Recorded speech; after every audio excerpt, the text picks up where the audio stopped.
Hello, and welcome to this episode of Block Party, formerly Blockchain Bylines. I'm Nic Cary, co-founder and vice chairman of blockchain.com, and today I'm joined by Luca Netz, the CEO of Pudgy Penguins. In this episode, we're exploring how Pudgy became a breakout consumer phenomenon and built a brand at the intersection of culture, community, and crypto. So Luca, I'm really excited to have you on the show. I think one of the things you've captured is this like real intersection between kind of culture and internet communities, and really that being a foundation for what you've built. I think it's interesting because like memes have always been very tied into internet culture, and Bitcoin became famous for being the honey badger of money. This like video went viral of this honey badger like crossing the African desert and trying to get eaten alive by everything. It just survives. But you guys have had, so I think, sort of like a wildly successful, sort of crypto mascot. And you've even described Pudgy Penguins as the face of crypto. So talk to us a little bit about like the origin story for the movement, what you were trying to get done with it in the first place, and then maybe like what was the breakout moment for Pudgy Penguins, and sort of give us an introduction to the whole community. Yeah, it's a great question. Pudgy Penguins was an NFT project that was started right at the beginning of the NFT bull run back in 2021. It was created by four 18-year-olds in their college dorm basement. And they were really one of the most true mimetic communities that I think ever was incubated off of crypto rails. And so in the summer of 2021, Pudgy Penguins minted. They stayed around the mint price, which I think was like 30, $50 for about a couple of weeks. And then they started to hit their strides the same way that I thought, or the same way that Bored Ape and CryptoPunks at the time were starting to hit their stride. Pudgy Penguins, though, hit a different stride in the sense that it was more of a mimetic stride. It was one predicated on laughs and memes, and it got picked up really early by the mainstream. So CNBC probably picked it up 4 weeks after it minted. The New York Times wrote a whole article on it that was actually, printed in the paper. And it was, in my opinion, the project that I thought was going to hold the throne as the number one NFT collection in the world at the time. So I became a huge collector. I became a collector because when I looked at Pudgy Penguins, I saw all of the ingredients that was necessary to, one, build a global brand, and two, to win the identity race within crypto. So to give the audience some context, the identity race was really around this idea that these NFTs, these profile pictures, were digital identities, and they were status symbols in Veblen goods. The only issue that I had with the incumbents at the time, which was Bored Apes and CryptoPunks, is they were very marginalized in terms of who they could identify with, versus the Pudgy Penguin was very universal, meaning women could identify and champion the Pudgy Penguin. Men could identify and wear the Pudgy Penguin. People in the East, people in the West, people in Europe, 5-year-olds, 60-year-olds. And to me, that was a huge advantage, because if you have a finite collection of identities, right, how do you create demand around those identities? Well, people have to be able to identify with it. And I felt Bored Ape and CryptoPunks were marginalized in that sense, that you had to be a very unique buyer to buy that. So I became a huge collector of Pudgy Penguin NFTs. Unfortunately, as the months kind of went on, Yuga Labs put on a masterclass. They were able to give hundreds of thousands of dollars in value to their holders. The price of the asset appreciated tremendously. And when the four 18-year-olds who had created the Pudgy Penguins tried to follow the same stride, at no fault to them, they had no operational experience prior. They tried to execute and they failed miserably. That ultimately led the community to form what we call internally a riot. And so they basically rioted the founders out, and they demanded new ownership were to step in which I, as one of the biggest community members at the time, decided that rather than complaining and rioting and trying to force somebody out and create maybe even a bigger problem, I decided that I would step up to the plate and become the solution. We ultimately got into a bidding war. I ended up winning the bidding war, and April 4th of 2022, I closed on the sale of Pudgy Penguins, the brand, and Quase, the community. We ended up buying it for $2.5 million, and we bought it under the precedent that we were going to do three things. The first thing was we were going to build the most affluent and valuable NFT PFP collection in the world. The second one was we were going to become the face of crypto. We were going to become the mascot of crypto, why I believe that was, again, back to Pudgy Penguins' universal nature, right? It is non-intimidating. It is non-taboo. All people from all walks of life can identify and resonate with it. And if anything, I thought had the guts or the ingredients to be the mascot of crypto, to me, it was unequivocally Pudgy Penguins. And then the third and last one is a little bit of a broader stroke, but we wanted to be the face of penguins around the world. There is many, many multi-billion-dollar IP brands and characters out there. All of them consist of dogs, cats, and lions, and the rest of the bunch in the animal kingdom, with the exception of the penguin.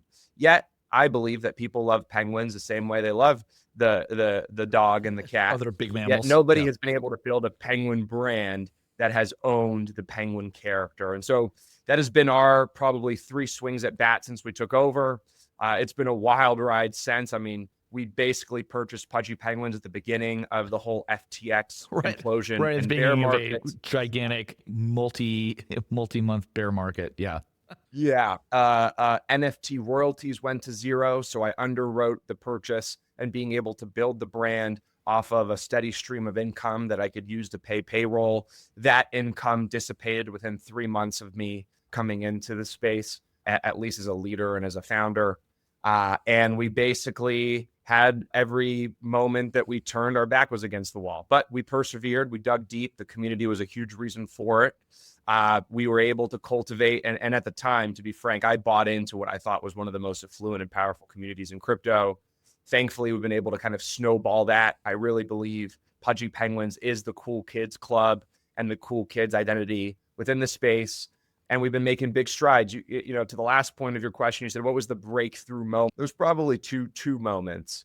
The first one was when we announced our toy line that was licensed from the community. So one of the things that's really innovative about Pudgy Penguins is we're kind of making this bet that, like, we're this generation's Mickey Mouse or this generation's Pokemon. The difference is when you own the NFT, not only do you own this Veblen good and this asset that, you know, gets all of this free value given to you through a slew of different mediums, you also get the opportunity to have your character, your identity participate in the growth of the brand. And so what I mean by that was about 8 months in, we announced that we were doing a toy line, but that every toy was going to be licensed from the community member. And this was really innovative at the time, because prior to us, you had guys and groups making hundreds of millions, if not in some cases billions of dollars, who were making physical products that didn't even accrue value to the holder base, which was very strange. And we kind of came in as this like new ragtag team and said, hey, not only have we not raised any money and we're not making any money, the money that we do decide to make, we're going to give to you guys. And that was super symbolic. And so we basically licensed 30 different NFT holders, IP. We turned those, characters into physical products that then landed in probably the second most meaningful moment in the Pudgy Penguins history book. We landed in Walmart, 3,000 pallets in Q4, dead center in the middle of the store. A brand of our infancy had never done an activation like that in the world's biggest retailer. We tied NFT and blockchain technology onto each toy. So not only was every toy on the shelf licensed from the community members and they were getting a royalty in perpetuity, but when you actually unboxed the toy, you scanned a QR code, you put an email and password, you were given a custody wallet, you redeemed your first NFTs, all through a gasless experience. It was probably the first ever true example of mass market consumer crypto adoption from a Web 2.5 physical to digital type of experience. And that was really when I think everybody, kind of looked at us and looked at that and said, wow, this kid's been saying he's going to do this his whole time. And they did it, and they're doing it. And I think that's what made everyone really start to pay attention to us at the most sophisticated level. Obviously, I think we were building rapport and garnering momentum prior. That's when I think like every big player in crypto is like, dude, no one's done that. And this kid did it with nothing. So that's probably the two most important sequential things that I think happened right when we took over. Very cool.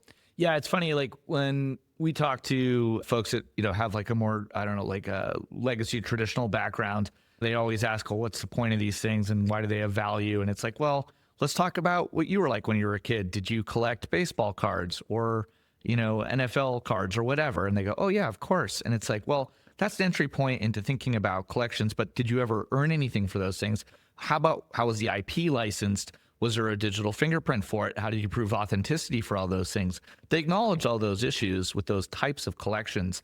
And I think one of the things you guys have done that's so clever is like tying all of that stuff together. And then this broad identity around, cute characters that people can really create and identify themselves with. I think some people don't realize that the online space has real estate, just like the physical world has Park Place and Central Park and Hyde Park and Mount Rushmore and other objects in it. The digital world also has real estate in it. And so people can purchase up pieces of that and display it. And I think, you guys have done something really interesting there. Let's talk about Pengu, the native token for Pudgy Penguins. Yeah, so Pengu was interesting. What ended up happening in the Pudgy Penguins ecosystem is our DNA is all about being universal, like I had mentioned earlier. Yet it became really clear to me that our NFTs were bottlenecking our growth to a certain extent.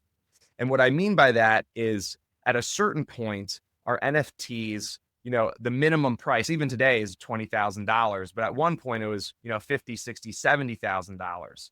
And so the barrier to entry for people to be a part of crypto's mascot and this universal identity was pretty big. How many official Pengu licensed objects do you guys have then in the big collection, or the expensive one? So the expensive one is 8,888. Okay, got it. NFTs. So in a world where we have 8,888 NFTs with a barrier to entry of $50,000, our ability to financially align our holder base becomes very segmented to a small group of people. Yet Pudgy Penguins' DNA is not about segmenting somebody because they can't afford to buy something. It's actually the complete opposite. And so we kind of realized that, like, if we were also going to be the face of crypto, crypto is predicated on currencies and coins. And it seemed really unorthodox to kind of continue down this path without having a barrier to entry where everybody could financially align. And to give you a little bit of context, the superpower of building in crypto, it's both could be your greatest jet fuel or your greatest kryptonite, is actually the financial alignment side of things. Like, why did Walmart put us in a pallet in the front of their store in 3,000 stores being a 1-year-old brand? Well, the answer is simple, because I had a fervent community who absolutely blew every other, IP brand social metrics out of the park because they were financially aligned to do so. Right. And so if you can harness that superpower, they march in your direction. And so if you want to grow the army, you have to create a vehicle where more people can financially align. And so Pengu is actually the Pudgy Penguins within the Pudgy Penguins universe. Pengu is the Mickey Mouse, right? It is the centerpiece. It is the main character. And not everybody, if we were to make it an NFT, could own the main character. And that didn't feel good as well. So we decided to launch the token. And off the backs of the token, there was kind of this vision. And the vision really was, if Doge had an operator, right? Because Doge's DNA is very similar to Pudgy Penguins. How much bigger could it have been? And my argument is Doge would be exponentially more valuable if it had an operator doing what we're doing at Pudgy Penguins, doing the same thing at Doge. And unfortunately, we're not the operators at Doge. We have the Pudgy Penguin instead, and we have Pengu. And I think the thesis and the vision for Pengu is really around, how can you make this character the internet's Mickey Mouse? And how can you put this character and this brand in movie theaters and video games on mobile and desktop and console? How do you partner with the biggest brands in the world in the most amazing activations the world's ever seen? And does that value compound? And my answer, and the data has told us up until this point, the answer is unequivocally yes. And so in a world where a Doge, at one point was worth 80 billion bucks, today it's worth about 15 to 20. And a Pudgy Penguins Pengu was once, valued around $3 billion, and today it's worth about $1 billion. The argument to be made is, which one is more culturally relevant? Which one is on the verge of being more financially relevant? And which one's metrics are up and to the right versus one that I think has kind of been down only since its 2020, 2021 peak? And that, I think, is our thesis. It's so interesting because I was thinking a bit about, like, how would have Walt Disney design things in this day and era, and with the magic and the tools of crypto. And I think you guys, are really experimenting on the edge of where you can align people's passions and interests and creativity with the economic benefit of having some of these IP rights to the content itself. And so just to summarize the business model piece a little bit, basically you've got Pengu, which is the main character. And so any value that accrues to that basically gets, sort of distributed in a sense to Pengu holders. And then specific NFTs that are derivatives of a penguin character can basically be purchased for various sums. And then you own the IP on that specific character going forward. And so in the future, we anticipate universes of content and stories and more that these characters will all be interacting with. Is that an accurate way of describing it? Yeah, you hit it right on the head. All right, awesome. So I love the Walmart story because it brings crypto to broad-based consumer. Can you give us a little anecdote how you get that deal done? I interview a lot of founders and entrepreneurs, and they would die to get into a distributor like that. How did you approach it, and how did you make it mutually beneficial for them? So my company before this was a company called Gel Blaster. It was basically Walmart's best-selling outdoors product in 2021. Okay. So I came in there with a little bit of leverage. But to be frank, you'll appreciate this story. I went into Bentonville, which is in Arkansas, which is where Walmart is headquartered. Yeah. And I walked in for the first time, and I spoke to a woman named Laura Rush, who is the head of merchandising. And they basically passed. They said it's too early, and rightfully so. I mean, to be frank, there was no data. We had a couple 100,000 followers on Instagram.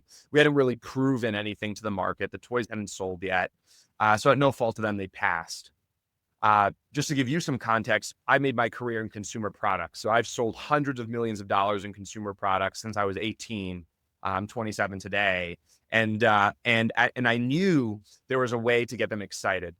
So I basically told our community, I do these bi-weekly stand-ups with the community, which we call inner igloos, where I basically just brain dump with them. And we kind of just go back and forth and we feedback. People come up on stage, they give me ideas, they tell me problems, we go fix them, and we brainstorm. I told them that we were going to launch the toys on Amazon, which was a little disappointing, but I told them that this was actually a huge blessing. And that I needed their help, that when this thing launched at 12 p.m. Or 12 noon on Friday, that I needed every single person to be ready, and I needed them to buy as many toys as they could. And the reason being, and I explained this to them, is I wanted to trigger the Amazon algorithm, right? Amazon's algorithm is all predicated on how many purchases, how quickly, how many website visits, etc. And I basically was able to be number one on Amazon across 20 different categories. We sold out on basically the entire line with the exception of a couple SKUs within hours. And what ended up happening was I sent that article, press, everyone picked it up. It was a huge success. I sent that press to Laura Rush. She responded to the email. I basically said, you don't want to miss out on this. It's doing everything I told you it would do.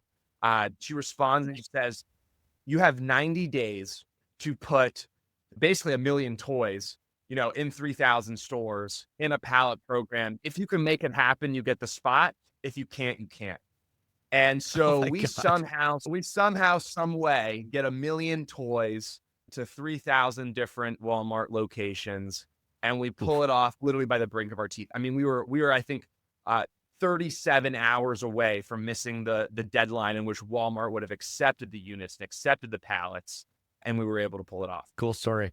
All right. So the next chapter for Pudgy, I think a lot of, internet memes, sometimes they stay in a very niche category, and then you've got a few sort of breakouts, but then even some of the crypto ones have remained, I think, like you said, around punks and Bored Apes, they kind of got hardcore communities. And you kind of want depth and breadth.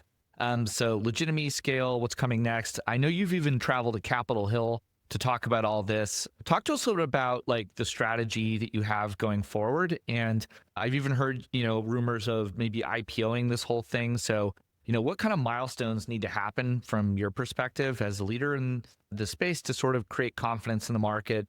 And what's the idea here? Talk to us a little bit about the vision. Yeah, I think in the short to medium term, we're mindshare maxing. I put marketing above all else, right? As long as the penguin becomes ingrained in internet culture, the prophecy is self-sustaining and self-fulfilling, in my opinion.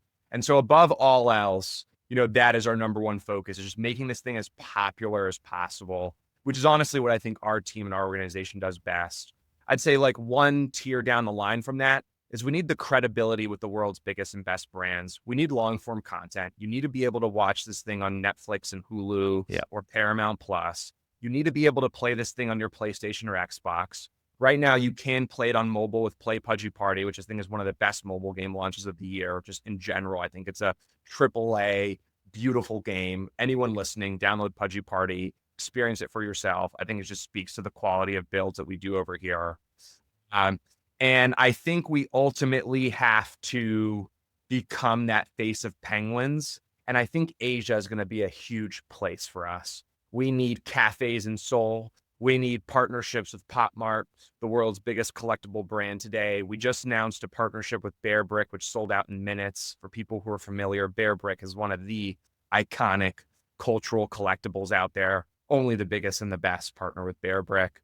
And I think you're going to see more of us just doing explosive moments that's going to leave a lot of crypto natives, and I think people outside of crypto, in awe and in shock. I think that every year we try to do a couple moments like that where people just sit back and they think to themselves, how did they pull this off? How did they get there? And we need a lot more of that. We need to bring more value to our ecosystem. I've said this and I made this promise to our community early on, but I'm here to make them rich. They will reciprocate that value because the elephant in the room is everyone working on this also wants to be rich. But I believe in crypto, you get rich by making others rich, and that value is reciprocated. We've done a good job of that so far. For those who are familiar, the value given to Pudgy Penguins over the last couple of years is north of $100,000 in just tokens that people have airdropped, both in-house and third parties. And then just continue just representing crypto in the biggest and best way possible. We are going to be the most important IP to ever come off of crypto rails. I'm unequivocally confident in that statement. I think we will be one of the most important net new IPs of the last decade. I'm very convicted in that statement. And we just want to be able to bring the family into crypto, and we want to bring crypto into the family. And I think we're going to be able to do that. And we have been doing that over the last couple of years. And so we just have to continue on this pace, continue this cadence. And I think we will be one of the biggest and best things that crypto's ever come out of the space. Cool. All right. We're going to have a rapid fire section real quick. These are just sort of like off the dome. What's the funniest or strangest Pudgy meme you've seen so far? I asked the Elmo bowl cut penguin with a bunch of shit on his face. What's one toy or product you desperately want to make within the Pudgy world, but haven't been able to sort of like put the time into or the design side? We're going to make it, but I wanted to do like a snow globe. You shake it's a penguin snow globe. So the snow globe shaped as a penguin and you shake it and the whole thing goes. Okay, awesome. And then like just one last question, I guess. In meme land, there's like, what do you think the future of culture, IP, and meme, tokens look like? I think you've got a vision for Pengu, but memes in like as a collection, there's just seems like anyone can come along and just launch some sort of obscure thing.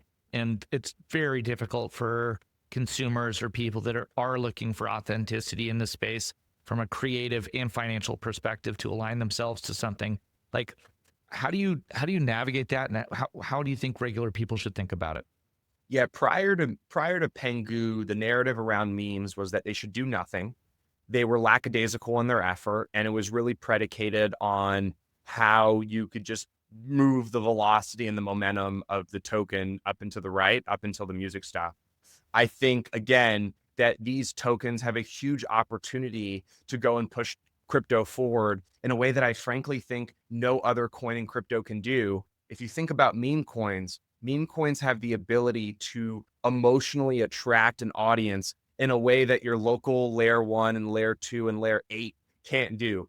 Right. And we have a responsibility to invade the hearts and minds of everyday people. And prior to us, I think nobody was taking that approach. I think what we want to do is we want to set the bar and pioneer that these IPs and these characters can be on the big screen. They can be on the shelves of the world's biggest retailers. They can be in a McDonald's Happy Meal one day. And if that becomes the norm and the standard, crypto is better for it. Because the idea of just launching a token, getting in early and treating it like a lazy, lackadaisical, it does nothing, it is nothing, it's a meme, keep it pure. That's such a disservice to what I think this category specifically could become. And to be frank, we're the only guys I think really doing it. So the hope is that we continue to succeed. And crypto is very much a game of follow the leader. And I know that when we're in a position of leadership or continue to be and continue to stride in this leadership position, that more and more people will follow suit. And that will only mean more joy, more laughter, and more people coming into the space for the better. Yeah, I think it's one of the things I like the most about the kind of work that you guys are focused on is like it's an introduction, but it's also a serious one. And it can help people come up the financial fluency and literacy curve while benefiting and also just like enjoying it in a playful way. And then, can take it more seriously after that. So I've been really appreciative of your time to explain all of this to our audience. Give us a little preview of 2026 to the extent you can tease out a couple things the community can be looking forward to. And with that, we'll conclude. I think you're going to see our biggest partnerships. I think you're going to see finally some long form from us. And be honest, we're going to close out the year with a bang. We got a big iconic moment. I think we're going to take over the timeline here in a couple of days. So hold me to it. Pudgy Penguins going to shake up the timeline. I think there's going to be some noise. So pay attention to that. All right. You got it. Well, you heard it here first. Pay attention. Keep in touch. Thank you for joining us today, Luca, and really excited to watch Pudgy continue to conquer winter. And thank you, viewers, for watching. Pengu is available in your blockchain.com wallet, so please check out that asset. And if you enjoyed today's episode, please subscribe to Block Party and leave a review. And until next time, I'm Nic Cary, on behalf of the entire blockchain.com team. Thank you for tuning in.